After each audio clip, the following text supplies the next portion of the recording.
ജമാഅത്തെ ഇസ്ലാമി ബന്ധം, ഞാൻ ചോദിക്കുന്ന ചോദ്യം, കേരളത്തിലെ ഏതെങ്കിലും ഒരു മുസ്ലിം സംഘടനകൾ ജമാഅത്തെ ഇസ്ലാമി ബന്ധത്തെ ഇഷ്ടപ്പെട്ടിട്ടുണ്ടോ?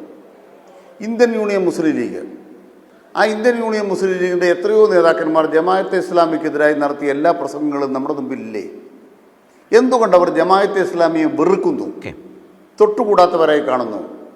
ജമാഅത്തെ ഇസ്ലാമി എന്തുകൊണ്ട് അത് മാറ്റി നിർത്തുന്നു? അവർ ഇസ്ലാം മതവുമായി ബന്ധപ്പെട്ട കാര്യമേ അല്ല പറയണത്.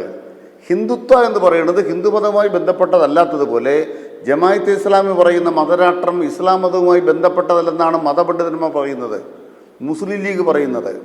അതുപോലെ തന്നെ ഇങ്ങേപ്പുറത്ത് സമസ്ത പറയുന്നത്, കാന്തപുരം സാഹിബ് പറയുന്നത്. ഇതിൻ്റെ എല്ലാം അർത്ഥം എന്താണ്? അപ്പം മതപണ്ഡിതന്മാരൊരു പൊസിഷൻ എടുത്തിട്ടുണ്ട്. അത് വി ഡി സതീശന് വേണ്ടി ഇപ്പം മാറ്റും ആളുകൾ, എനിക്ക് മനസ്സിലായിട്ടില്ല. അതുകൊണ്ട് ഏതെങ്കിലും ഒരു തരത്തിൽ ആളുകളെ ചേർത്ത് നിർത്താൻ പറ്റുന്നൊരു നയമല്ല വി ഡി സതീശൻ എടുത്തത്.